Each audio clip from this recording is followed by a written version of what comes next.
तो आज के क्लास है, आज 10th पार्ट है चैप्टर 1 का। और आज थोड़ा टॉपिक छोटा है, समन्वय का महत्व। ठीक है, इसके पहले के 9th पार्ट में हम लोगों ने समन्वय की सारी चीजें पढ़ ली थी, बस यही बचा था यहाँ पर। और आज हम पढ़ेंगे समन्वय का महत्व। ठीक है, इम्पोर्टेंस, कोऑर्डिनेशन। देखो यार, अभी सच बात में देखा जाए तो इसके पहले वाले पार्ट में हम लोगों ने जो पढ़ा था, है ना, उनमें हमने हर पॉइंट में तो समन्वय के महत्व की बात करी थी, हर जगह बात करी है। जब हम उसके नेचर, कैरेक्टरिस्टिक की बात कर रहे हैं तो उन्हीं कई लाइनों में आपको आराम से मिल जाएगा क्या, इसके महत्व निकल के आ जाएंगे। पर फिर भी इसको अलग से आंसर के रूप में लिखा जा सकता है या अलग से इसकी चर्चा की जा सकती है। ठीक है, तो चलिए देखते हैं। समन्वय को यहां पर बहुत अच्छे से लिखा हुआ है बोनार्ड के अनुसार। ठीक, समन्वय किसी संगठन को जीवित रखने के लिए महत्वपूर्ण तत्व है। हम पहले भी बात कर चुके, बहुत ज्यादा महत्वपूर्ण रखता है। अब उसको देखो कितना शब्दों में घुमाया जाता है, कोई नई बात नहीं कही है, बात तो वही है ना।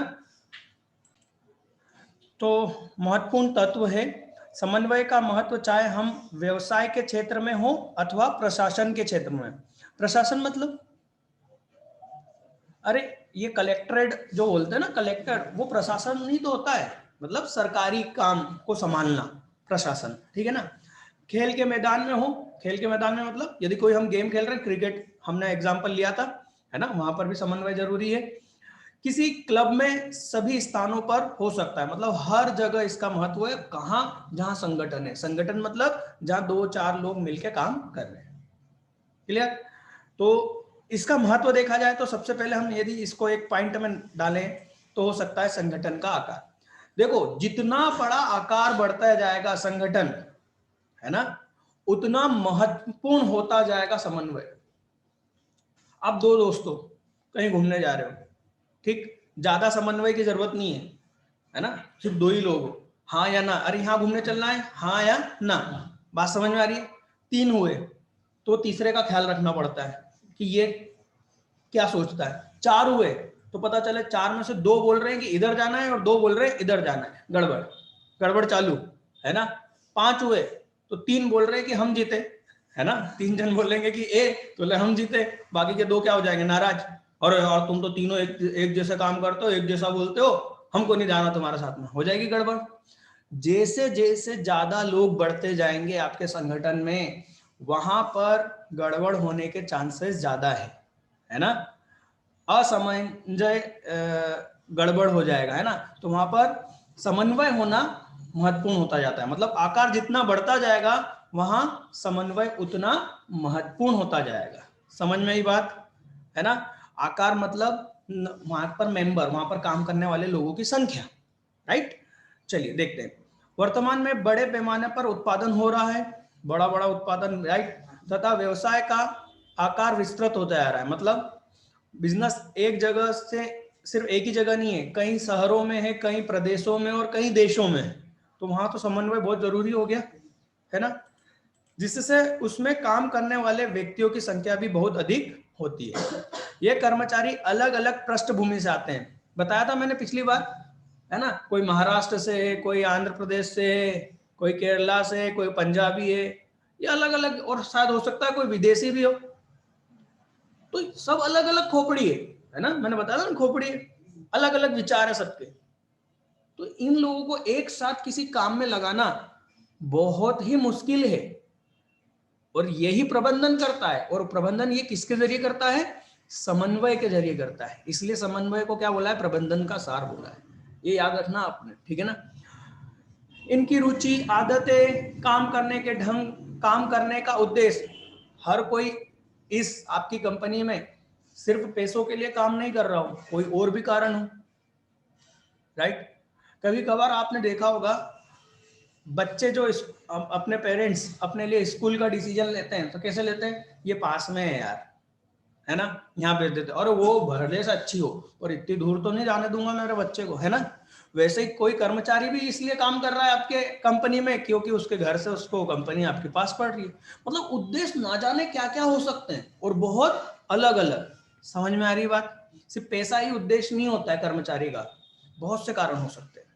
ठीक है, तो सहन शक्ति मतलब किसी ने कुछ बोल दिया तो एक तो बहुत सहन कर रहा और एक तो लड़ने लग जाता है। सहन शक्ति समझते हो ना, ये अलग अलग होती है, अलग अलग होते हैं।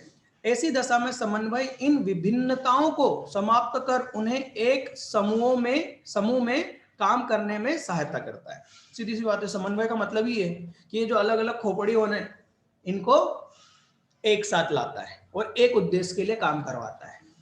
समझ में आई?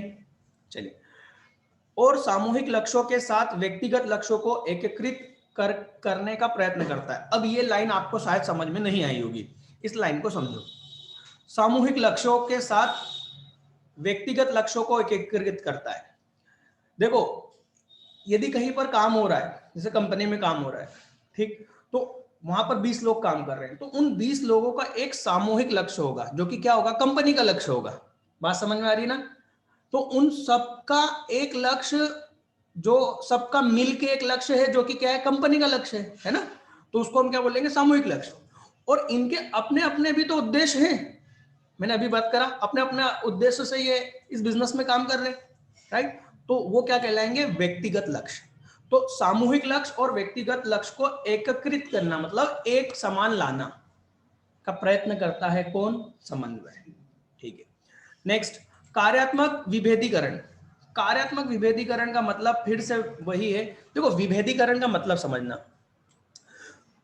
अपन बोलते ना यार वहां पर बहुत वैरायटी के कपड़े हैं, कभी दुकान का, कभी आपने चर्चा करी हो, अरे वहां पर तो बहुत वैरायटी के सूट है, कपड़े हैं। ये वैरायटी क्या होती है? बहुत प्रकार के, अनेक प्रकार के, इसको हम आजकल की लोकल लैंग्वेज में क्या बोलते हैं? वैरायटी, है ना? तो ये इंग्लिश वर्ड है, अनेक प्रकार, है ना? तो वही विभेदीकरण भी वही होता है, बहुत सारे अनेक अनेक क्रियाएं। कार्यात्मक विभेदीकरण का मतलब हुआ एक संगठन जहां पर बहुत सारे कार्य हैं, और वो भी कैसे हैं? अलग अलग है, बिल्कुल अलग अलग है। परचेस करना अलग चीज है और सेल करना बहुत अलग चीज है ना? उनका अकाउंट रखना अलग चीज है, उनका मैन्युफैक्चरिंग करना अलग चीज है। तो ऐसे कार्यात्मक यदि बहुत अलग अलग प्रकार के कार्य हैं, तो वहां पर समन्वय बहुत जरूरी हो जाता है, क्योंकि अलग अलग कार्य तभी एक लाइन में चल पाएंगे जब यहाँ पर क्या हो? समन्वय। देखते हैं, एक संस्था में स्थापित विभिन्न विभागों द्वारा, विभिन्न विभाग समझ गए ना? परचेज, क्रय, सेल, है ना? किया गया कार्य अन्य विभागों से अलग होता है। सबके विभागों के कार्य कैसे हैं? अलग अलग है, ठीक है? और प्रत्येक विभाग अन्य विभागों से पृथक रहकर अपने उद्देश्य प्राप्त करना चाहता है। देखो भाई, सेल का टारगेट क्या है? कि 2 करोड़ की सेल करना है। उसको उससे मतलब नहीं है कि मैन्युफैक्चरिंग वाला क्या सोचता है, ठीक है? और परचेस डिपार्टमेंट का टारगेट क्या है? कि इतने टाइम पर सस्ते में माल खरीदना है, ठीक? मैन्युफैक्चरिंग को क्या मतलब कि कितने में आया और कितने में बेचेगा, उसको तो भैया इतने समय तक इतना काम करके देना है। तो सबके अलग अलग उद्देश्य हैं, पर सभी काम किसके लिए कर रहे हैं? कंपनी के लिए, बिजनेस के लिए, ऑर्गेनाइजेशन के लिए, राइट? तो ये सारे अलग अलग कार्य होने पर समन्वय महत्वपूर्ण हो जाता है, ठीक है? ऐसी स्थिति में संस्था के मुख्य उद्देश्य को पूरा करने में रुकावट बन जाती है, क्योंकि सब अपना अपना सोचेंगे तो काम नहीं होगा। समन्वय इन विभागों की क्रियाओं को एकीकृत करता है। ये जो सारी विभाग है अलग अलग ये क्रियाएं हैं, परचेस करना अलग क्रिया है, सेल करना अलग क्रिया है, इनको क्या करता है? एकीकृत करता है। एकीकृत का मतलब हमेशा समझा करो, फूल माला अपन समझते हैं ना, फूल माला, वो माला, फूलों को माला क्या करती है? एक लाइन में ला देती है, इसको बोलते हैं एकीकृत करना, जिससे सभी विभाग एक दिशा में मिलकर कार्य कर सके। अभी जैसे मैंने समझाया था, एक ही उद्देश्य के लिए काम कर सके। विशिष्टीकरण, देखो इस विशिष्टीकरण को हम अगले चैप्टर में बहुत डिटेल में पढ़ेंगे, बस अभी इतना सा मैं बताऊंगा। जब भी आप किसी काम में एक्सपर्ट होना चाहते हैं तो ध्यान रखो, मैंने एक लाइन बोली अभी, जो मैंने बोली ना उसमें ही महत्व है। मैंने क्या बोला? जब भी आप किसी एक काम में क्या होना चाहते हैं? विशिष्ट होना चाहते हैं, स्पेशल होना चाहते हैं, इस लाइन में बहुत बड़ा महत्व है। क्या बोला? एक काम में। क्या बोला मैंने?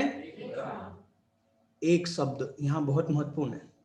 आप विशिष्ट सिर्फ एक ही काम में हो सकते हो, आप शक्तिमान नहीं हो।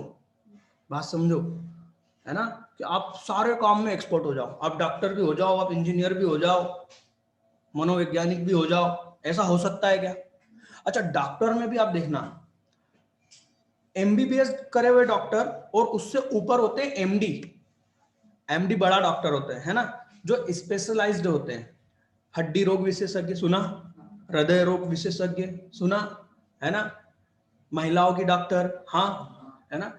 ये जैसे हड्डी रोग विशेषज्ञ के पास में तुम बुखार के लिए जाओगे तो बोलेगा अरे यार ये मेरे पास क्यों आ गया, है ना। उसके लिए मेडिसिन वाले डॉक्टर अलग होते हैं, ठीक है। हड्डी के लिए आप अपन किसके क्यों जाएंगे, यदि हाथ पैर टूट गए अपने तो अपन जाओ हड्डी रोग विशेषज्ञ के पास में। कहने का मतलब वो जो डॉक्टर है उसने एमबीबीएस के बाद में सिर्फ एक ही चीज की पढ़ाई करी, काहे की? हड्डी की, बोन्स की। बात समझ में आ रही है? वो उसमें एक्सपर्ट है। अब तुम उसके अलावा उसके पास में डेंटिस्ट अलग होते हैं। अब तुम पूछ जाओ कि भैया दांत टूट गए तो वो बोलेगा यार तो डेंटिस्ट के पास जा भाई, यहाँ क्यों आया, हाँ, है ना। और एमबीबीएस से ज्यादा फीस कौन लेता है? एमडी। एमबीबीएस तुम सारे छोटे मोटे काम कर देगा पर वो स्पेशलिस्ट नहीं है किसी भी चीज में। बात को समझो, जो स्पेशलिस्ट है वो एक ही चीज देखेगा पर उसमें बहुत अच्छा कमाएगा। दुनिया का यही सिद्धांत है। आप यदि अच्छा पैसा कमाना चाहते हो 10 चीजों के पीछे मत भागो। तुम जो चाहते हो, आप जो करना चाहते हो उसमें बस क्या हो जाओ, एक्सपर्ट हो जाओ। और बिजनेस में आपको हर मतलब जैसे परचेस करना है तो आप उसमें एक्सपर्ट होना चाहिए, है ना। हम किसी को भी नहीं भेज देंगे कि ला बेटा जाके खरीदी करके आ जा। नहीं भैया, बिजनेस का सामान खरीदना है, सेल करने में भी एक्सपर्ट होता है। तो यहां पर ये विशिष्टीकरण हम आगे अच्छे से देखेंगे। सिर्फ कहने का मतलब ये है कि आप सिर्फ एक काम करोगे, क्या करोगे? एक काम, तो आप उसमें क्या हो जाओगे? एक्सपर्ट हो जाओगे। मैं आगे आपको जब हम चैप्टर में पढ़ेंगे तो एक वीडियो बताऊंगा यूट्यूब पे, वो देखोगे तो आपको मालूम पड़ेगा स्पेशलाइजेशन क्या होता है। सिर्फ 30 सेकंड का, ज्यादा बड़े वीडियो तो देते ही नहीं, सिर्फ 30 सेकंड में क्लियर हो जाएगा आपको, ठीक है। तो समझ लो कि पूरे संगठन में जो क्रियाएं होती है ना, उनको छोटे छोटे भागों में क्या कर दिया जाता है, बांट दिया जाता है। और हर एक छोटी क्रिया में किसी एक व्यक्ति को रखते हैं तो वो व्यक्ति उस काम में क्या हो जाता है, करते करते एक्सपर्ट हो जाता है। और इस एक्सपर्ट होने के कारण ही कंपनी को फायदा मिलता है, ठीक है। चलिए देखते हैं विशिष्टीकरण का लाभ उठाने के लिए, ये आगे अपन बात करेंगे ना। प्रत्येक संगठन में एक मुख्य क्रिया को अनेक छोटी छोटी उप क्रियाओं में बांटकर उन्हें अलग अलग व्यक्तियों को सौंपा जाता है, जो उस क्रिया विशेषज्ञ होते हैं। मतलब उस क्रिया के क्या हो जाते हैं, विशेषज्ञ हो जाते हैं, बेचने में, खरीदने में, या जो भी काम कर रहे हैं, है ना। प्राय ऐसे विशेषज्ञ स्वयं को दूसरे की तुलना में अधिक कुशल तथा योग्य समझते हैं। बात को समझो, जब मैं एक्सपर्ट हो गया किसी काम में, है ना, बात को समझना है ना, मैं किसी काम में एक्सपर्ट हो गया तो मैं दूसरे को क्या सोचूंगा, ये इसको क्या आता है, नालायक है ना। नहीं, सिंपल है, ये मानो कि एक सोच है, इसमें कोई बड़ी बात नहीं है। हम जब कुछ बड़ा उखाड़ लेते हैं ना, अपनी लोकल लैंग्वेज में बोलते हैं ना अपन, मतलब कुछ कर लेते हैं या किसी काम में एक्सपर्ट हो जाते हैं, तो हम दूसरे को क्या बोलते हैं, बेवकूफ है ये, हाँ या ना। ऐसा ही होता है ना, हमारा अच्छा परसेंटेज बन गए 85, तो हम दूसरे को 50 वाले को बोल रहे हैं नालायक है ये, खेलता ही रहता है ये, इसका तो दिमाग ही नहीं चलता। हम ज्ञानी हो जाते हैं। जब हम विशेषज्ञ हो जाते हैं तो हमारे अंदर एक है ना कठोरपन आ जाता है। कौन सा कठोरपन? दूसरे को ना समझने का। समझ में आ रही बात? हम ये नहीं देख रहे कि शायद वो व्यक्ति जिसके 50% बने उसके घर की परिस्थितियां शायद हमारे से बहुत बुरी थी, हाँ, या शायद एग्जाम टाइम में वो बीमार पड़ गया था, बहुत सारी परिस्थितियां हो सकती है। हम कुछ भी नहीं समझना चाहते, बस हम तो हमारे आप को क्या सिद्ध करना चाहते हैं, नंबर 1, मेरा 85, वो नालायक है। जब हम विशेषज्ञ हो जाते हैं ना तब हमारे अंदर क्या आ जाता है, मन के अंदर क्या आ जाता है, कठोरपन आ जाता है, हम किसी की नहीं सुनते। तो वो यही बात बता रहे हैं कि जब हर विभाग में एक एक एक्सपर्ट बैठा होता है, भाई परचेस वाले वर्मा जी एक्सपर्ट, सेल वाले शर्मा जी भी एक्सपर्ट, वो बोले वर्मा बेवकूफ, वो बोले शर्मा बेवकूफ, बात समझ में आ रही ना। तो वहां पर समन्वय बहुत जरूरी हो जाता है। क्यों? क्योंकि इनके दिमाग में क्या आ गया, कठोरपन आ गया। क्यों? क्योंकि ये सब एक्सपर्ट हो गए। ये वो बात बोलना चाह रहा है बेटा, बात समझ में आ रही है कि विशिष्टीकरण के कारण क्या हो जाता है, ये लोगों का दिमाग कठोर हो जाता है। ये किसी की, ये देखो ये दिखा है ना, प्राय ये विशेषज्ञ स्वयं को दूसरे की तुलना में अधिक कुशल योग्य समझते हैं और कुल कार्य मुख्य कार्य की परवाह किए बिना अपने कार्य को अपने ढंग से करना चाहते हैं। फिर बोलता देख मैं बताता हूं कैसे होता है, जबकि करना कैसा था और खुद का दिमाग लगा दिया। हाँ या ना, समझ में आ रही बात। ऐसी स्थिति में विभिन्न विशेषज्ञों के प्रयासों को एकीकृत करने के लिए समन्वय स्थापित करना आवश्यक हो जाता है। मेरे ख्याल से ये पॉइंट ज्यादा अच्छे से समझ में आया होगा। ठीक है, चलिए अगली, विभिन्न प्रक्रियाओं की एक दूसरे पर निर्भरता का मतलब, हर देखो हमको सेल करना है 2 करोड़ का, तो हमको मैन्युफैक्चरिंग इतनी तारीख तक चाहिए, तो सेल किस पे निर्भर हो रही है, मैन्युफैक्चरिंग पर, निर्माण पर, और क्वालिटी भी सही होना चाहिए, गड़बड़ नहीं होना चाहिए। हाँ या ना। मैन्युफैक्चरिंग किस पे डिपेंड कर रही है, परचेस वालों पर, कि भाई इतने समय तक हमको परचेस करके दे दो इतना माल, तो हम बना के देंगे, वो भी हमारी क्वालिटी के अनुसार, क्वालिटी भी गड़बड़ नहीं होना चाहिए। हाँ या ना। परचेस वाला क्या बोलता है, इतनी तारीख तक भैया पैसा तैयार रखो, ठीक।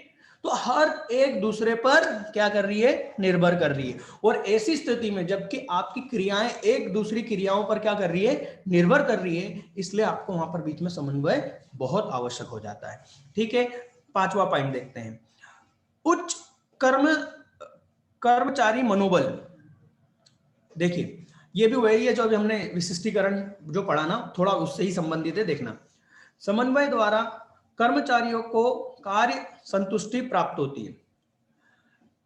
कार्य संतुष्टि का मतलब क्या होता है?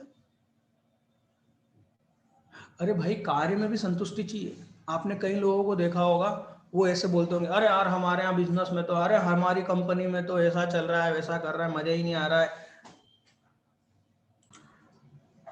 तो ये कर्मचारी मतलब आप, और कहीं पर आपने सुना होगा कि यार हमारी कंपनी में तो बहुत बढ़िया है ना।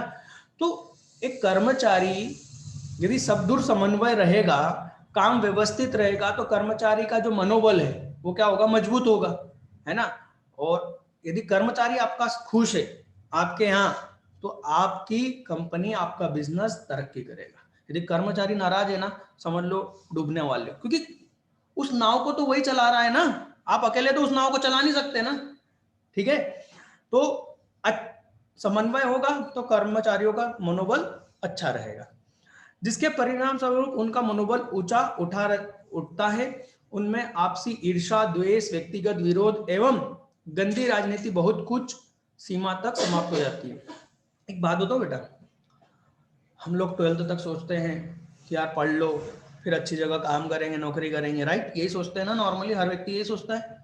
फिर हम पढ़ाई करते हैं, कॉलेज करते हैं, फिर जब हमारी नौकरी लगती है, हमको लगता है कि नौकरी कितनी आसान होती है यार, सुबह जाओ शाम को आओ, पैसा लो और मजे करो, है ना। मैं जानता हूँ कि बच्चों के दिमाग, क्योंकि मैं भी तो उस वहीं से गुजरा हूँ ना, डायरेक्ट इतना बड़ा तो नहीं ना हुआ। हम लोग भी ये सोचते थे कि यार क्या पढ़ाई पढ़ाई पढ़ाई, क्या पढ़ाई करना है यार, है ना, इतनी पढ़ाई करके जाएंगे कहाँ, नौकरी करेंगे ना। मतलब पढ़ाई से बहुत ऐसा लगता था कि क्या पढ़ना है यार, नौकरी वालों की कितनी बढ़िया जिंदगी रहती है ना, है, काम करने जाओ, पैसा कमाओ और अपनी मर्जी से जियो, खर्चा करो, कितना अच्छा लगता है ना। पर असल में देखो, जब आप कहीं काम करने जाओगे ना, पढ़ना आपको ऐसा लगेगा कि यार पढ़ना कितना आसान था, अपनी मर्जी से पढ़ते थे। हाँ है ना।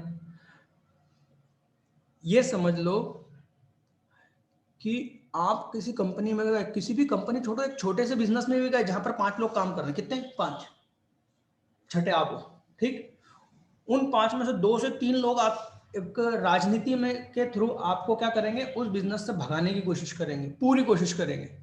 आपको लगेगा यार ये मेरे को क्यों भगाना चाहते हैं, क्योंकि आप अच्छे हो। समझ में आ रही बात? आप यदि अच्छा काम करने की ताकत रखते हो, आप में नॉलेज है, तो बाकी के 4 बेवकूफ है ना, मिल के आपको वो बहुत परेशान करेंगे। ये लिखा है यहाँ पर गंदी राजनीति लिखा हुआ है। ये गंदी राजनीति का मतलब ये नहीं है कि वो अपने नेता वाली राजनीति, मतलब आप जहां पर भी काम करने जाओगे और 5 लोग हैं और आप काम करने में एक्सपर्ट हो, तो वो 4 लोग है ना आपको आपकी नौकरी खा जाएंगे, आपको इतना परेशान करेंगे कि आप नौकरी छोड़ के चले जाओ वहां से। मतलब काम करना तो है ही एक तरफ, दूसरी तरफ आपको ये राजनीति भी संभालना है। स्कूलों में टीचर्स लोग करते हैं, एक 5,000 रुपए की प्राइवेट जॉब में, प्राइवेट स्कूल में 4,000 रुपए मिल रहे हैं, उसके लिए राजनीति कर लेते हैं वो लोग। राजनीति मतलब वही कि अरे सर ये टीचर तो ऐसे हैं, अरे सर वो तो टीचर के बारे में मैंने तो ऐसा सुना। 5,000 रुपए की नौकरी के लिए कर लेते हैं वो, सोच लो। तो तुम तो अच्छी जगह नौकरी करने जाओगे ना, 50,000 रुपए महीना कमाओगे, सोचो वहां कितनी खतरनाक राजनीति होगी जब 5,000 में व्यक्ति इतना कर सकता है। तो ये राजनीति खत्म करता है कौन? समन्वय। वो ये बता रहा है, ठीक है। इसके आगे देखें, फलतः ये अधिक लगन, निष्ठा और परिश्रम से कार्य करने के लिए अभिप्रेरित होते हैं। ठीक है, 5 पॉइंट आराम से पढ़ लोगे, है ना, याद रखना है, ठीक है ना। चलिए, इसके बाद में आ रहा है समन्वय एवं सहकारिता में अंतर, ठीक है ना। तो आप डायरेक्ट इस अंतर को ही पढ़ना, इसमें कुछ नहीं है, स्क्रीन को रोक लेना और पढ़ लेना। मैं इसको ज्यादा डिटेल में नहीं समझाऊंगा, बहुत आसान है, क्योंकि यदि समन्वय समझ में आ गया है तो सहकारिता समझ में आ जाएगी। एक पॉइंट सिर्फ बता देता हूं कि समन्वय से आशय एक संगठन की विभिन्न क्रियाओं में सामंजस्य व सुव्यवस्था स्थापित करना है, ठीक है ना। जबकि सहकारिता या सहयोग का मतलब क्या होता है? आदमी आगे होके एक दूसरे की मदद करता है। समन्वय में बोला जाता है वर्मा जी, शर्मा जी को इतनी तारीख तक वो भेज देना, हाँ ठीक है। और सहकारिता में क्या होगा? वर्मा जी खुद ही बोल देंगे, शर्मा जी मैं आपको ना इतनी तारीख तक ये करवा दूंगा फटाफट, ठीक है, तो आप फटाफट उधर से क्या करना, ये भेज देना मेरे को। आपस में मिल के काम करने की इच्छा, सहयोग है ना। और समन्वय क्या हुआ? आपको स्थापित करना पड़ता है, समन्वय आपको स्थापित करना पड़ता है और सहयोग ऑटोमेटिक अपनी इच्छा से होता है। ये मेन अंतर है इसमें, ठीक। बाकी आपके सामने है, आप आराम से पढ़ लोगे, इसमें कुछ भी खास नहीं है, ठीक है। नेक्स्ट आप लोगों से पूछना चाहूंगा, क्या आप कल इसके जो एमसीक्यूज है उस पर वीडियो चाहते हो? मतलब हम इसके आगे एमसीक्यूज पढ़ें या आप खुद लोग पढ़ लोगे? आप लोग बताना मेरे को, है ना। यदि आप खुद लोग पढ़ लोगे तो बहुत अच्छी बात है ना। हम नया चैप्टर करेंगे कल, ठीक है। चलिए आज के लिए इतना ही।